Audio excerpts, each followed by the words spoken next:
반갑습니다. 어, 오늘도 이제 이번 주에 시작하는 이 아침에 또 하나님께 먼저 예배하고 기도하게 하신 하나님께 감사드리고, 우리의 이 예배와 기도가 항상 끊어지지 않도록 건강과 믿음, 자유를 항상 지켜주실 하나님을 찬송합니다. 오늘 말씀은 이제 여호수아서 맨 마지막 장입니다. 우리가 여호수아서를 쭉 보면서 드디어 이제 끝에까지 달려왔습니다. 이제 내일부터는 사사기 말씀으로 이렇게 가겠는데요. 우리가 여호수아서를 지금까지 1장부터 이렇게 쭉 봤는데, 오늘 여호수아 24장에서는 여호수아의 마지막 때에 대한 이야기인데요.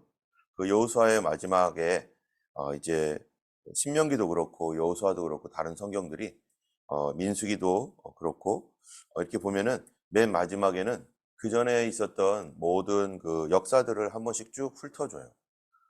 여호수아서도 여호수아와 함께 있었던 그 당시의 모든 그 상황들, 전쟁과 또 분배와 뭐 이러한 모든 것들을 그다음 그 이전에 어떻게 이스라엘이 시작되었고 이렇게 진행되어 왔는지를 끝나면서 전체를 다 이렇게 쭉 훑습니다. 이렇게 그 처음부터 전체를 이렇게 돌아볼 때 아마 어떤 사람들은 참 너무 감사하다. 하나님께서 우리를 이렇게 인도해 주셨고 이렇게 지켜주셨구나. 하나님 은혜 너무 감사하다 하는 그런 사람도 있겠고, 자기 인생을 돌아볼 때 어떤 사람들은 후회 막심한 그런 인생도 있을 것입니다. 오늘 여호수아가 이스라엘의 역사에 대하여서 하나님께서 주셨던 그런 말씀들을 쭉 돌아보면서 이스라엘 사람들에게, 이스라엘 백성들에게 어떻게 일을 하셨는지 하나님께서 여기에 보면은 여호수아가 이 자기들은 이 24장 2절에 보니까 여호수아가 모든 백성에게 이르되 이스라엘의 하나님 여호와께서 이같이 말씀하시기를 하면서 하나님께서 이스라엘에 대하여 하셨던 말씀이, 옛적에 너희 조상들 곧 아브라함의 아버지 나홀의 아버지 데라가 강 저쪽에 거주하여 다른 신들을 섬겼으나, 이스라엘은 누구였어요? 그들의 조상은 다른 신들을 섬겼어요. 유프라데스 강 메소포타미아 그 지역에, 거기가 우리 그 세계사에서 배웠잖아요. 이 비옥한 초승달 지역이라고. 그런 곳에서 예수님 하나님도 모르고 살던, 하나님 없었던 그런 사람들이었습니다. 다른 신을 섬겼던 이 다른 민족과 똑같은 그런 사람이었지만 3절에 보니까 하나님께서 그들을 강 저쪽에서 이끌어 가지고 이 가나안 땅에 주셔서 이제 그 씨를 번성케 하려고 이삭과 야곱 하면서 쭉 이스라엘 전체의 역사들을 쭉 얘기해 주십니다. 그러면서 애굽의 종되었던 그런 삶, 거기서 하나님께서 애굽의 종살이에서 해방시켜 주시고 홍해를 갈라놓으시고 그리고 이 이스라엘을 구원하신 날, 그래서 7절에 보면은 내가 애굽에서 행한 일을 너희의 눈이 보았으며 또 너희가 많은 날을 광야에서 거주하였느니라. 애굽에서뿐만 아니라 광야에서도 약 40년 동안을 살았을 때 그들이 어떻게 광야에서 거주했습니까? 뭐 때문에 광야에서 거주했죠? 초반기 1년은 하나님의 은혜 가운데 많은 역사들 속에 있었지만 중간에는 하나님의 말씀을 어기고 불순종하고 그리하여 그들이 광야를 다시 돌아서 40년을 방황했지만, 그때도 성경에 보면 뭐라고 돼 있어요? 하나님 떠납니까? 안 떠났습니까? 하나님께서 안 떠났다는 거예요. 만약에 그들이 불신앙으로 돌아섰을 때 하나님께서 이제는 너희들과 다시 없다 해서 떠났으면 끝났을 텐데, 비록 불신앙과 죄로 물들고 하나님을 슬프게 했던 그들이지만 그 광야 기간 동안에도 하나님은 떠나지 않았다라고 성경이 얘기하고 있어요. 그리고 또 이제 광야의 기간이 마친 다음에 다시 요단강으로 이제 나와서 요단강을 통과해 들어갔었을 때 이제 거기에 보면은 뭐 발람도 있고 그 이제 가는 과정에 뭐 여러 가지 뭐 축복을 막 이 하나님께서 오히려 안 믿는 사람들을 통해서 막 축복하게 하시고 뭐 이러면서 많은 전쟁과 싸움 뭐 이런 것들로 이제 드디어 승리를 이루었다.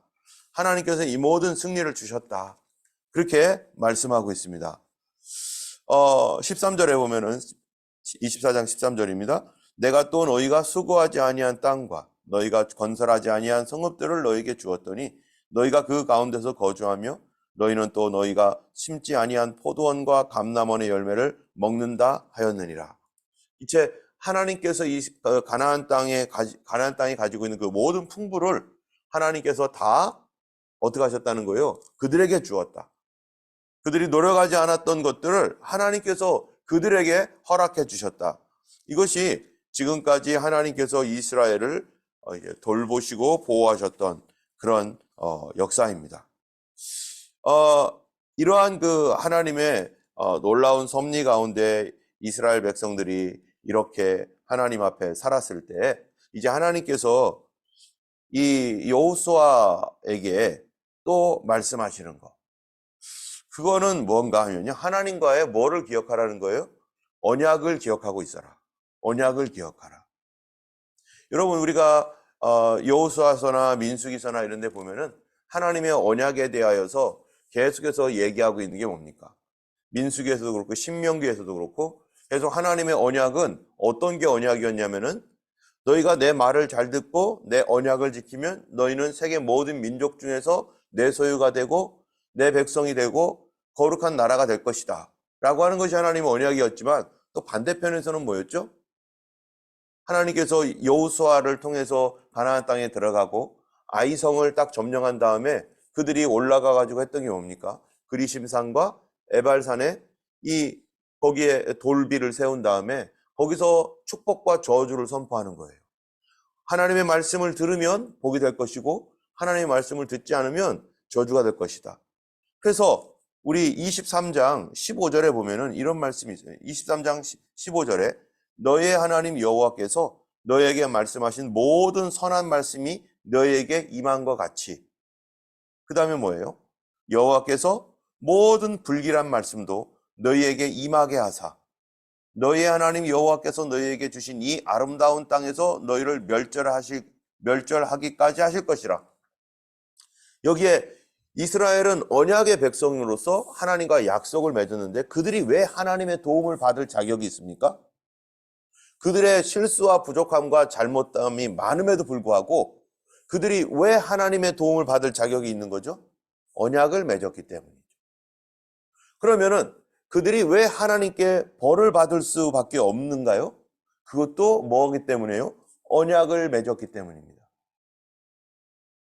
그들이 하나님과 맺은 언약이라고 하는 것은 축복의 언약과 저주의 언약이 함께 있는데 하나님께서 이 이스라엘 백성들에게 이 언약을 통해서 하나님이 책임을 지고 하나님이 이끌어 가시는 거예요. 여러분 우리가 예수님의 피로 말미암아 새 언약의 백성이 되었고 우리도 주님과의 새 언약 백성입니다.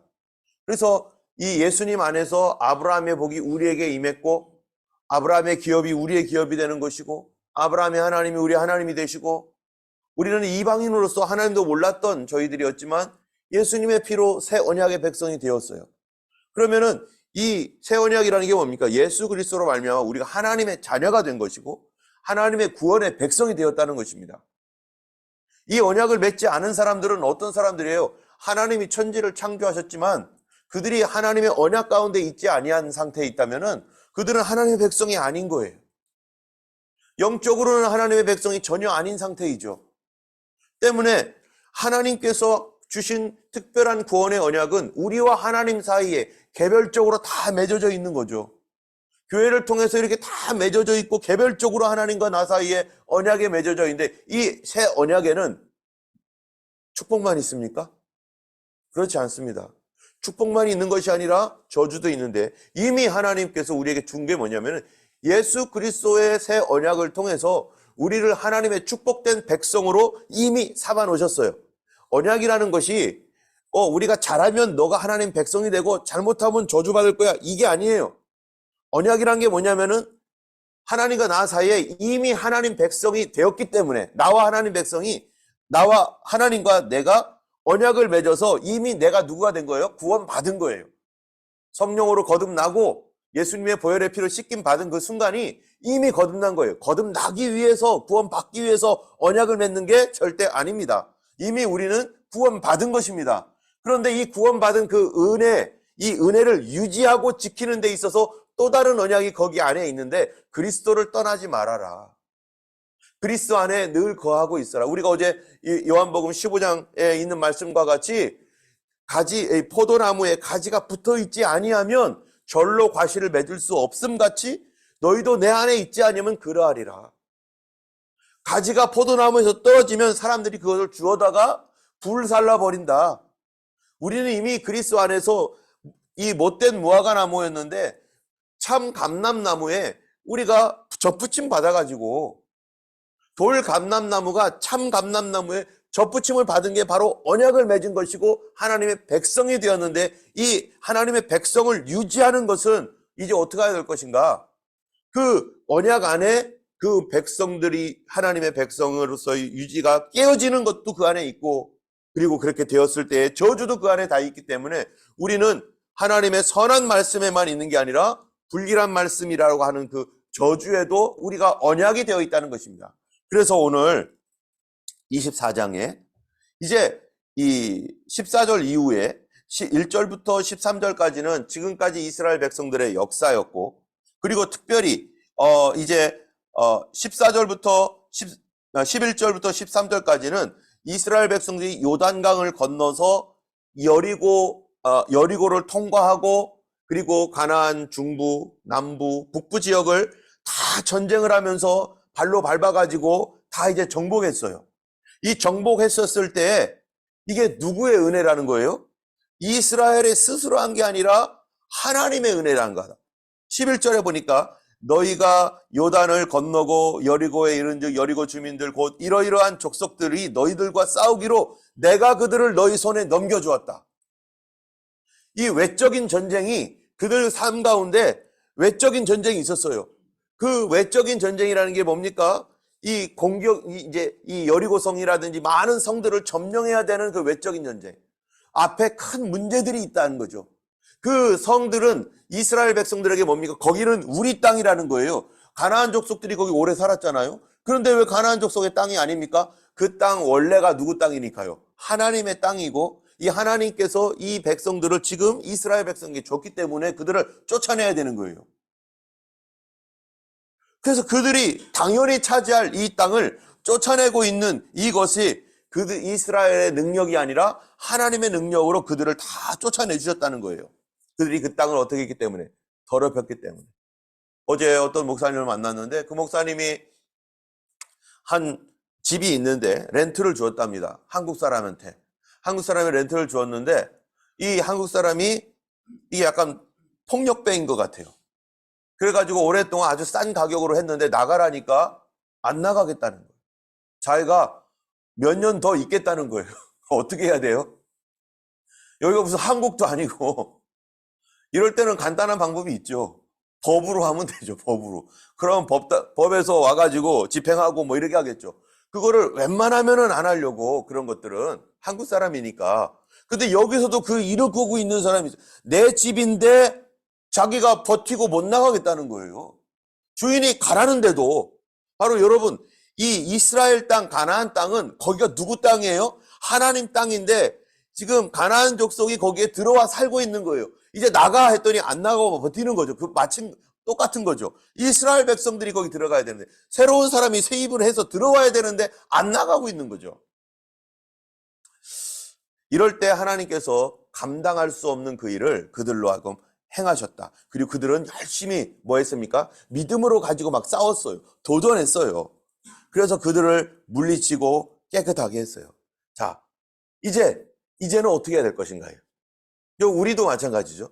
우리도 예수님 믿기 이전에 우리의 삶이 있었고, 또 살면서 여러 가지 어려운 일들을 당하고, 또 힘든 어떤 그런 과정들을 막 겪어오면서 어찌할 줄을 모를 때 하나님의 놀라우신 은혜로 우리가 구원을 받고, 그리고 우리의 문제가 해결되고, 정말 이제는 감사한 일들이 막 생기고, 그러면서 편안해졌을 때, 그러면 어떻게 할 것인가?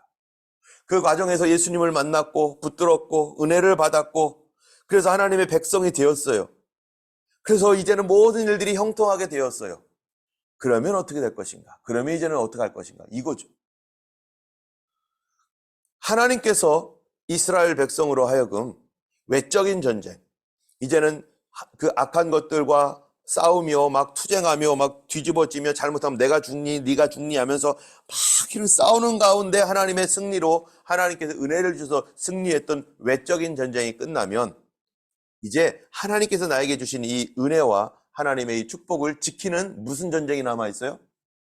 바로 내적 전쟁이 있습니다. 내 영혼을 내가 스스로 지키고 나를 하나님 앞에 정결하고 깨끗하게 지켜야 할 또 다른 내적인 전쟁이 여전히 존재하고 있다는 거죠. 우리가 편안할 때 제일 문제가 뭡니까? 내 마음이 다 가드를 내리고 우리가 이제 모든 것을 하나님의 은혜로 이제 다 이제 정복하고 우리 외적인 어떤 이런 것들이 다 평탄하게 되었어요. 이제 걱정이 없어요.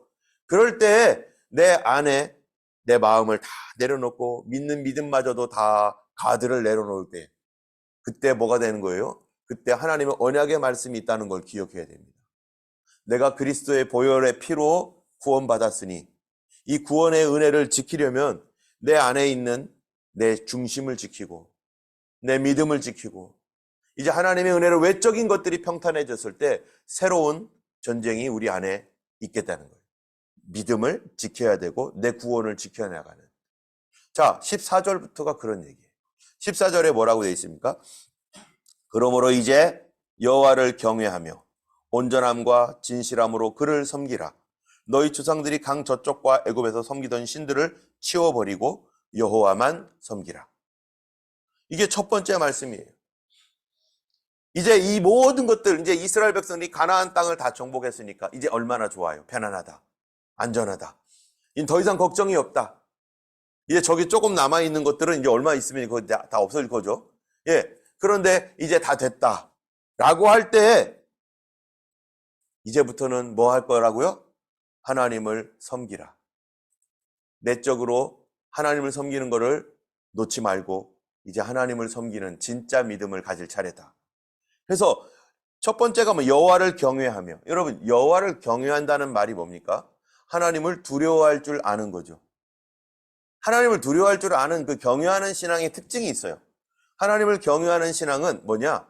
하나님을 항상 뭐로 두는 거예요? priority, 최우선순위에 두는 거예요. 우리 믿음의 최우선순위가 뭐냐?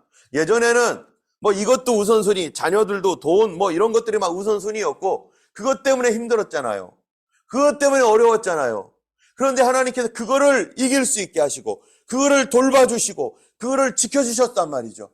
이제 우리에게 있어서 그 내 눈앞에 보이는 그런 문제들 속에서 하나님이 나를 지켜주셨는데 그거를 넘어갈 수 있게 하시고 그거를 통치하시는 분이 하나님이신데 이제는 누구를 섬겨야 될 것인가? 이제는 누구를 우선순위에 두어야 될 것인가? 바로 하나님을 경외함, 하나님을 우선순위에 두는 삶. 그것이 우리에게서 끊어지지 말아야 된다는 거예요. 이제 모든 것이 편안해졌을 때 우리가 얼마나, 이거는 모든 사람이 겪는 일입니다.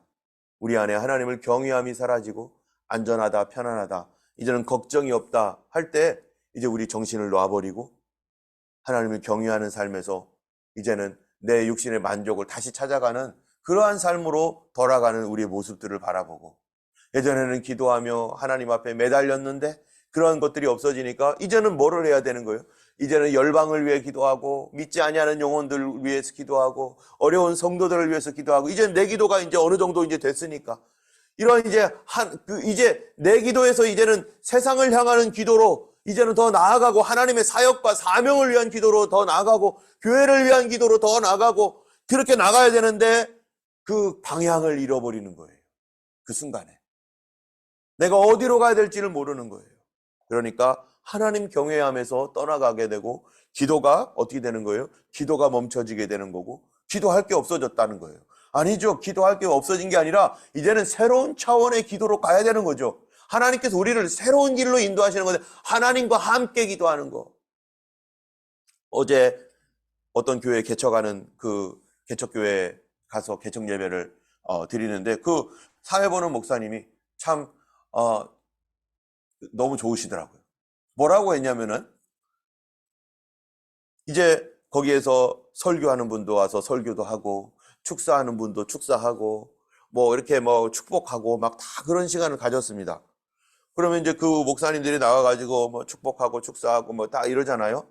그럼 이제 여기에 이제 회중들은, 앉아있는 분들은 그 축복과 축사에 아멘, 아멘 하면서 이제 이렇게 말씀을 듣고 뭐 이렇게 합니다. 그런데 그 교회를 위한 기도 시간이 왔어요. 이제 성도들이 한 뭐 이제 혼자 하는 게 아니라 그래도 한 성도들 한 뭐 한 10여 명 뭐 이렇게 되는 것 같아요. 이제 시작을 하는 건데 저기 듀랄 쪽에 있어요. 듀랄에. 거기 가느라고 가지고 그 축사를 하고 끝난 다음에 그 목사님이 나와가지고 이제 뭐라고 말하냐면은, 이제 성도들이 기도하는 시간인데 그렇게 얘기를 하는 거예요. 저는 그 얘기에 참 감동을 받고 은혜를 받았는데, 여러분 지금까지 여러분들은 목사님들의 축복의 말씀도 듣고 다 그랬죠? 이제 우리가 뭔가 해야 할 차례입니다. 우리가 해야 할 일이 남았다는 거예요. 여러분들이 해야 할 일이 뭡니까? 그 해야 할 일이 뭐죠? 이 교회를 위해서 지금부터는 우리가 해야 된다는데, 그게 뭐냐? 이 교회를 위해서 기도하는 일이 남았습니다. 여러분이 이 시간에 앉아서 축소, 축가 말씀 들었지만 이제는 우리가 하나님 앞에 기도하는 일이 남았습니다. 여러분, 우리 이 교회를 위해서 우리가 해야 할 일을 합시다 하면서 같이 기도하겠습니다. 그럴 때 저는 우리 기도하는 거지 라고 생각했다가, 그게 아니라 우리가 이 교회를 위해서 해야 할 일이 있구나. 하나님 앞에서 우리 모두가 다 서로는 모르는 사람들이지만 해야 할 일이 여기서 있는 거구나. 그게 뭐라고요? 이 교회를 위하여 기도해야 할 일이 나에게 사명으로, 나에게 그곳에 참여한 사람들에게 해야 할 일. 나는 설교를 하고 축가를 하고 하는 것이 하는 일이라고 생각했는데, 기도를 여기서 이분들을 위해서 기도해야 할, 우리가 마치 뭔가를 이게 도와주는 것처럼 기도해야 할 일이 있는 거구나. 우리는 이제 이 모든 일이 평탄해졌을 때 우리가 해야 할 일을 찾아야 됩니다. 그 해야 할 일은 바로 우리의 눈을 열방으로 돌리고, 나에게서가 아니라 우리 주변에 있는 우리 성도들을 향하고, 또 하나님의 그 명령과 마지막 시대를 향한 하나님의 계획과 뜻, 이런 것들을 보면서, 우리가 거기 가서 막 직접 가지도 못하고 뭐 우리 몸은 여기 있고 우리 생활도 있는데 다른 것들을 어떻게 할 수가 없죠. 그러나 여기서 해야 할 일은 할 것이지만, 그러나 우리가 감히 할 수 없는 그 일들로 하나님께서 뭐 한다고요? 기도하는 일로 우리를 부르신다는 거예요. 네가 나를 위해서 해야 할 일이 있다. 네가 나를 위하여 저 열방을 위하여 네가 할 일이 있다. 너의 같은 성도들을 위하여 네가 지금 해줘야 할 일이 있다. 나는 그거를 기다리고 있다. 뭐를요? 기도할 일이 남아있다. 기도해야 할 일이 남아요. 기도하는 일들이 등한시되고 사라지는 그 순간부터 뭐가 되는 거예요? 방향을 잃어버립니다. 기도의 방향이 딱 잃어버려지면 삶의 방향이 잊어버려요. 기도에서부터 모든 것이 시작되는데 삶의 방향을 잃어버리니까 그때부터는 가드가 딱 내려가는 거죠. 기도 안 하는 것부터 시작되잖아요. 기도 안 한 다음에 그 다음에 일어나는 현상이 뭡니까? 이제 모임에 하나씩 둘씩 빠지기 시작하죠. 왜? 다 됐으니까. 더 이상 기도할 게 없으니까 다 됐다고 생각하는 거예요. 그러니까 목표와 방향이 사라지니까 하나씩 둘씩 다 내려놓게 되고, 심지어 주일까지 무너지게 되고, 그 다음에 어떻게 되면 불신자처럼 돼버려요. 우리가 하나님을 경외하는 삶, 하나님을 우선순위에 두는 삶, 그 얘기는 하나님이 지금 나에게 뭐를 하기를 원하시는가, 어디로 부르셨는가, 내가 지금 하나님 앞에 뭐를 해야 될 건가, 이거를 묵상하고 하나님 앞에서 사명을 다시 챙기는, 그래서 그 하나님 앞에 내 외적인 모든 것들을 평탄하게 하신 하나님, 이제는 어디로요? 이제는 내가 아니라 다른 사람에게로 눈을 돌려 그들을 위한 하나님의 마음을 갖고 기도하는 일이 남아 있습니다. 두 번째로는 여기 보니까 여호와를 경외하며 온전함과, 온전함. 여러분, 온전함이 뭡니까? 온전함이라는 거는요, 성실하다는 거예요. 여러분, 사람이 어떠한 그 일을 할 때 성실한 사람이 있고 불성실한 사람이 있어요. 여러분, 성실한 사람은 어떤 사람입니까?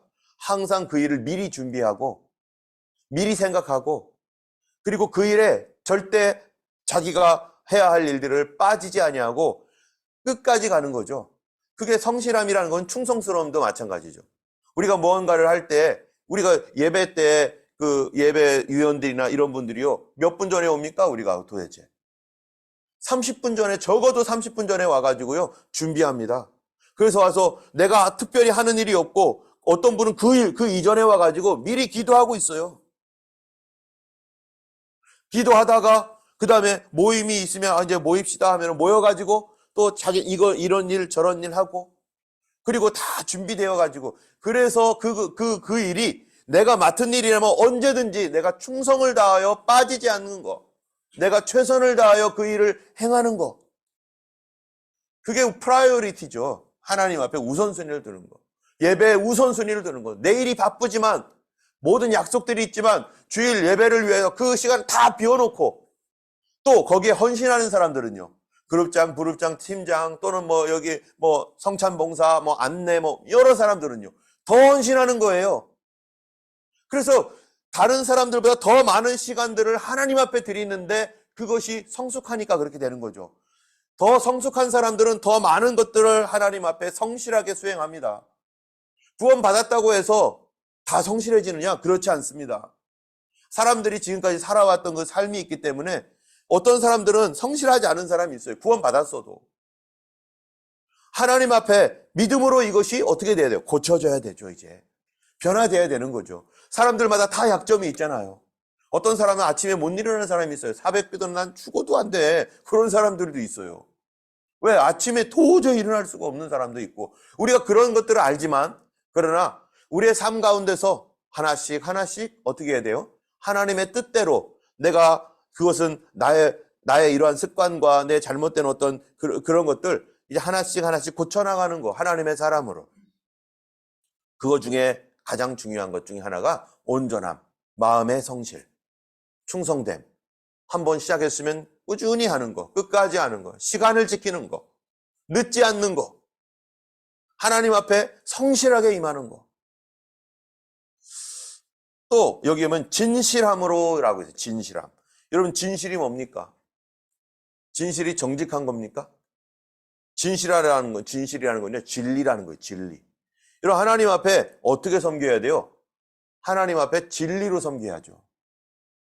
여러분, 예수님께서 요한복음에 보면은 예수님에 대하여 얘기하는데, 말씀이 육신이 되어 우리 가운데 거하심에 우리가 그 영광을 보니 아버지의 독생자의 영광이요, 무엇과 무엇이 충만하더라고요?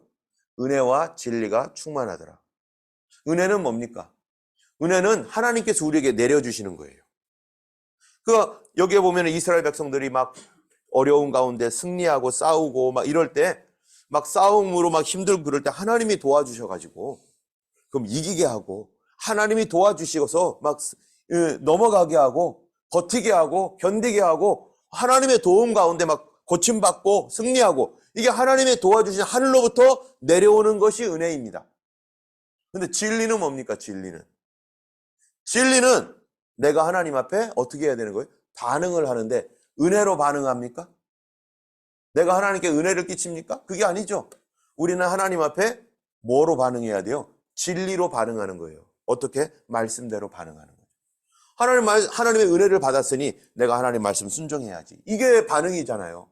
하나님의 도우심을 받았으니 내가 하나님을 섬겨야지. 어떻게? 진리로. 하나님 말씀대로, 하나님 뜻대로. 그래서 이제는 이 백성들에게 하나님의 모든 승리가 다 이루어지고 하나님의 은혜로 이제는 편안하게 되었을 때, 이제 성도들에게 내적인 무장이 단단해져야 되는데, 첫 번째가 하나님 경외하는 마음을 잃어버리지 말아라. 하나님을 경외하는 마음의 가장 기초가 뭐예요? 기도의 방향을 이제는 정해야 되는 거예요. 기도의 사명을 깨달아야 되는 거예요. 내 문제에만 이제는 몰두했던 나, 계속해서 내 문제에만 몰두한다면 그거 뭐예요? 지금 하나님의 부르심을 모르고 있는 거예요. 우리는 우리 주변에 있는 교회, 성도, 안 믿는 사람들, 열방을 향하여. 두 번째는 뭡니까? 마음의 성실함으로 이제는 훈련받아야 되는 거죠. 내가 최선을 다하여 나의 사명을 감당하고 내 일을 감당할 수 있는 그런 마음의 성실함. 세 번째로는 바로 진리로 반응하는 것. 그러기 위해서 진리가 뭔지를 알아야 되죠. 그러기 위해서 말씀을 보는 겁니다. 성경을 공부하는 겁니다. 저는 지금까지 봐도 성경에 처음 보는 말씀과 같은 것들이 너무 많아요. 아직도 깨닫지 못한 것들이 너무 많아요. 경험하지 못한 거는 더 많죠.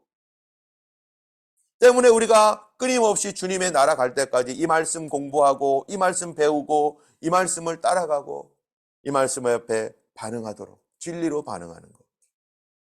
오늘 이제 여호수아서를 마치면서 이제 모든 것이 정복되고 이제는 자그마한 싸움들이 남았을 때 이 세 가지를 잊지 않고 이 세 가지를 가져야만 사사기가 제대로 가는데, 사사기는 뭡니까? 과연 그랬는가라는 겁니다. 과연 여호수아의 부탁과 하나님의 이 축복의 말씀을 지키는 그런 삶을 살았는가? 오늘 우리가 하나님 앞에서 이 세 가지를 가지고 있는 우리 모두가 되기를 원합니다. 우리 교회가 되기 원합니다. 이 모든 것들은요, 저도 마찬가지입니다. 하나님 경외함, 온전함, 진실함으로 그를 섬기고 여호와만 섬기라.